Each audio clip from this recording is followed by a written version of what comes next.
اس کی سند پر اعتراض کرنا، اس کی سند پر کوئی بھی اعتراض کرنے سے عاجز ہو چکا ہے، یعنی عجز ہے اس کی سند پر اعتراض کرنا، یعنی سند بھی بالکل ٹھیک ہے، راوی بھی اس کے سارے سکہ ہیں، اور ان کے علماء اس سے کیا دلیل نکال رہے ہیں، کیا استدلال کر رہے ہیں کہ قرآن کے اندر تعریف ہو چکی ہے، اور اس کو وہ کہتے ہیں تواتر کے ساتھ ثابت ہے۔ اور میں یہاں پر ایک چیلنج کر رہا ہوں، پوری شیعت کمیونٹی کو میرا یہ چیلنج ہے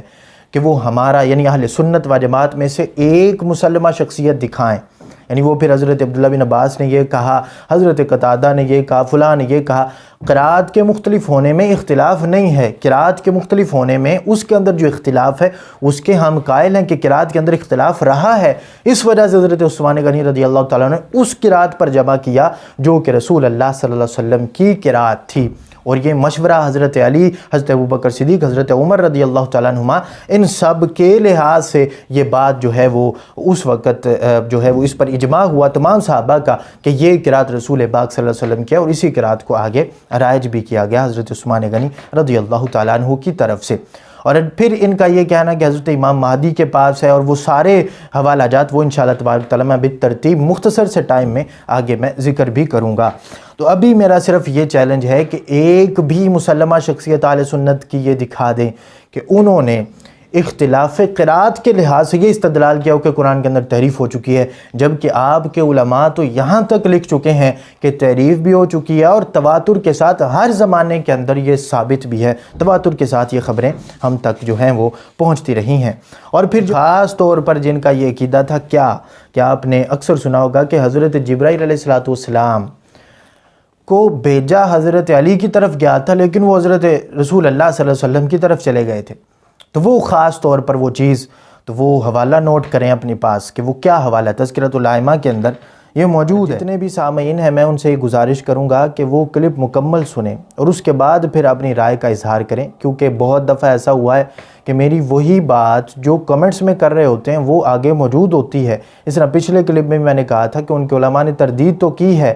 لیکن ان کے علماء ان پر کیوں کوئی فتویٰ نہیں لگاتے، اور آج بھی میرا یہ مطالبہ عوام، اہل تشیع عوام کے ساتھ اور دوسری عوام بھی اہل سنت و جماعت یا دوسرے مکاتب فکر سے جو تعلق رکھتے ہیں، جن کا یہ کہنا ہے کہ شیعہ حضرات جو ہیں وہ عقیدہ تحریف قرآن رکھتے ہیں، تو ان کے لحاظ سے بھی میری یہ آج کی گفتگو ہوگی۔ میں کچھ حوالہ جات پیش کروں گا اور میرا مقصد صرف ایک ہی ہوگا، اور میرا مقصد یہ ہوگا کہ اہل تشیع خاص طور پر ان کے علماء اور جو بھی ان کے آگے مجتہدین جو بھی وہ بنے ہیں، وہ کم از کم ان لوگوں پر فتویٰ لگائیں تاکہ جڑ سے ختم ہو یہ عقیدہ۔ اور ان لوگوں نے آصف الوی جیسے لوگ اٹھتے ہیں یا وسیم رضوی جیسے لوگ اٹھتے ہیں، تو یہ کیوں اٹھتے ہیں؟ آخر انہوں نے بھی تو کہیں سے پڑھا ہوتا ہے، آخر انہوں نے بھی تو اپنے محدثین کو دیکھا ہوتا ہے، اور بچپن سے لے کے جوانی تک، جوانی سے لے کے بڑھاپے تک ایک عقیدہ پڑھتے ہیں، اور جب وہ بیان کرنا شروع کر دیتے ہیں تو اتنی زیادتی ہوتی ہے کہ ان پر کفر کے فتوے لگا دیے جاتے ہیں اور ان کو اپنے مسلک سے نکال دیا جاتا ہے۔ تو میں آج آپ کے سامنے رکھوں گا کہ آخر یہ ابتدا کہاں سے ہوئی، یہ جڑ کو آپ کو کاٹنا چاہیے۔ تو بلا تخیر بلا تمہید میں آپ کے سامنے کچھ حوالہ جات پیش کر دیتا ہوں، اور پورا کلپ سنیے گا تاکہ پوری وضاحت آپ تک پہنچے، اور اس کے بعد اپنی رائے کا اظہار جس نے کرنا ہو وہ جو ہے وہ کریں، کیونکہ میرے ساتھ ایک مناظرانہ کیفیت بھی پچھلے دنوں گزری کہ میں نے یہی حوالہ جات ان کے سامنے بھی پیش کیے، لیکن اس کا کوئی جواب وہ خاطر خواہ نہ دے سکے۔ تو بہرحال میں آپ کے سامنے پھر یہی حوالہ جات پیش کر رہا ہوں، اور میں پھر کہہ رہا ہوں کہ کلپ مکمل سماعت فرمائیے تاکہ ساری وضاحت آپ تک پہنچے اور ایک ایک چیز آپ کو پتہ چلے،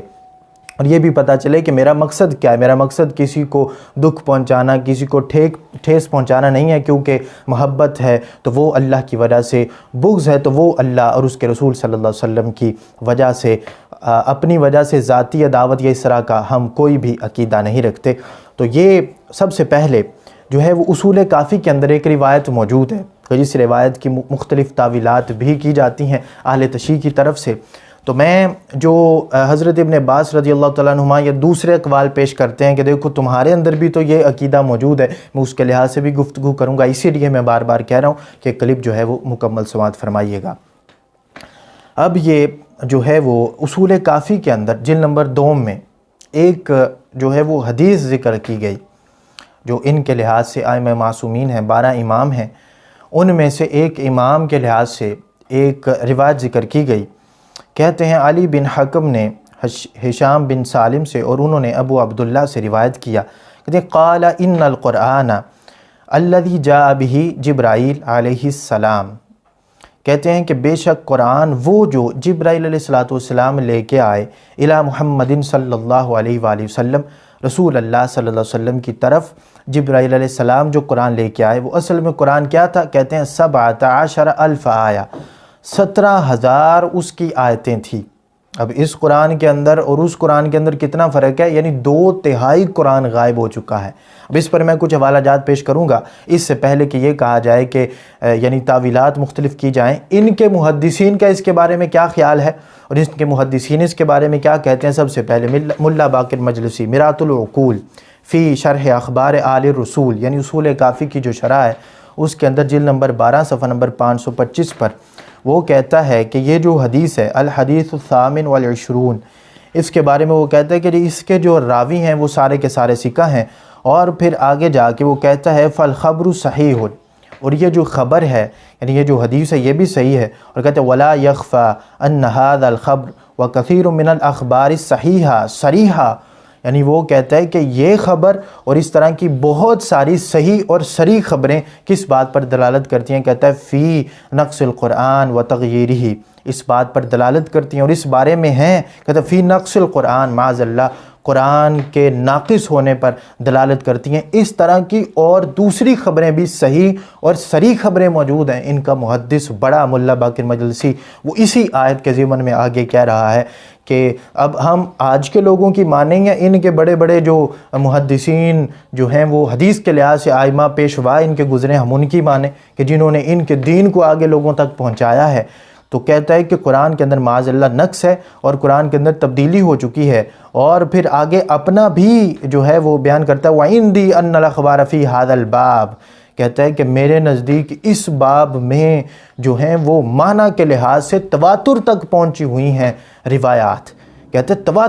تواتر یعنی عام فہم لوگوں کے لیے کہ ہر زمانے کے اندر بہت یعنی کثیر جماعت اس طرح کا عقیدہ رکھتی آئی ہے، اور اسی تواتر کے ساتھ ہم تک یہ بات پہنچی ہے۔ لفظ اور بھی ہو سکتے ہیں، یعنی مختلف الفاظ کے ساتھ ہم تک پہنچی، لیکن معنی ایک ہی ہے، اور وہ معنی کیا ہے کہ قرآن کے اندر نقص بھی ہے، قرآن کے اندر عیب بھی ہے۔ اور میں اشارتاً چونکہ بات زیادہ لمبی نہ ہو جائے، میں گفتگو کو سمیٹتے ہوئے آپ تک حوالہ جات پیش کرتا جاؤں گا کہ اصول کافی علامہ باقر مجلسی اس کی شرح کرتے ہوئے مرآۃ العقول جلد نمبر 12 کے اندر اس چیز کو بیان کرتا اور آگے جا کے لکھتا ہے، کہتا ہے اگر ان روایات کا انکار کیا گیا تو امامت کی روایات سے بھی ہاتھ اٹھانا پڑے گا۔ یعنی امام جو آگے، کیونکہ یہ ساری باتیں لڑی سے جو ہیں یہ حضرت امام جعفر صادق، امام باقر رضی اللہ تعالیٰ عنہ تک پہنچتی ہیں، تو پھر وہ اماموں پر بھی اٹیک آئے گا، پھر ان کی آگے روایات جو ہیں ان کو کیسے مانو گے؟ تو اس لیے سب سے پہلے میرا مطالبہ یہ ہے کہ ملا باقر مجلسی اور خمینی پر کلینی پر جو ہے وہ فتویٰ لگاؤ، اس کے بعد پھر وسیم رضوی اور آصف علوی جیسے لوگوں کو لگام ڈال سکتے ہو، نہیں تو ایسے تو لوگ اٹھتے رہیں گے۔ تو بہرحال آگے شیخ عبد الحسین المظفر اس کی اصول کافی کی ایک شرح شافی اس کے جلد نمبر 9 کے اندر وہ لکھتا ہے، کہتے ہیں یہ روایت صحیح ہے اور اس روایت کے جتنے بھی یعنی سند کے اندر جتنے افراد ہیں وہ ثقہ ہیں۔ پھر علامہ محمد صالح المازندرانی شرح اصول کافی جلد نمبر 11 کے اندر اس چیز کو لکھتا ہے، کہتا ہے کہ یہ جو زائد قرآن یعنی وہ جو ابھی تو 6,000 کچھ آیات ہیں، اور اس کے علاوہ جو 2/3 حصہ قرآن کے اندر یعنی 17,000 آیات، وہ قرآن کے اندر جو 2/3 حصہ اور آگے جو ہے وہ بنتا ہے، تو 12,000 کے قریب آیات، وہ 12,000 کے قریب آیات کے لحاظ سے وہ کیا کہتا ہے کہ یہ جو زائد قرآن روایت میں بیان ہوا ہے یعنی 17,000 آیات، 12,000 زائد، کہتا ہے کہ اس کے بارے میں وہ لکھتا ہے، کہتا ہے یہ قرآن میں تحریف کی وجہ سے ساقط ہوا ہے، قرآن میں تعریف ہوئی ہے اس وجہ سے ساقط ہوا ہے، اور بعض قرآن کا ساقط ہونا اور قرآن میں تعریف کا ہونا تواتر سے ثابت ہے، یہ ان کا ایک اور محدث لکھتا ہے۔ تو میں کہتا ہوں کہ سب سے پہلے وہی مطالبہ کہ وسیم رضوی کو جو ہے وہ اپنی شیعت سے نکالنے سے پہلے مسلمان جو ہے غیر مسلم کا لیبل اس پر لگانے سے پہلے سب سے پہلے ان پر لگاؤ، ان کو نکالو، جڑ سے ختم کرو ان ساری چیزوں کو۔ تو پھر اس کے بعد علامہ آیت اللہ خوئی وہ کہتا ہے المعجم معجم رجال الحدیث کے اندر جلد نمبر 1 کے اندر وہ بھی اس کی وضاحت کرتے ہوئے کہتا ہے کہ کافی میں جو یہ حدیث مذکور ہے اس کی سند پر اعتراض کرنا، اس کی سند پر کوئی بھی اعتراض کرنے سے عاجز ہو چکا ہے، یعنی عجز ہے اس کی سند پر اعتراض کرنا، یعنی سند بھی بالکل ٹھیک ہے، راوی بھی اس کے سارے سکھا ہیں، اور ان کے علماء اس سے کیا دلیل نکال رہے ہیں، کیا استدلال کر رہے ہیں کہ قرآن کے اندر تعریف ہو چکی ہے، اور اس کو وہ کہتے ہیں تواتر کے ساتھ ثابت ہے۔ اور میں یہاں پر ایک چیلنج کر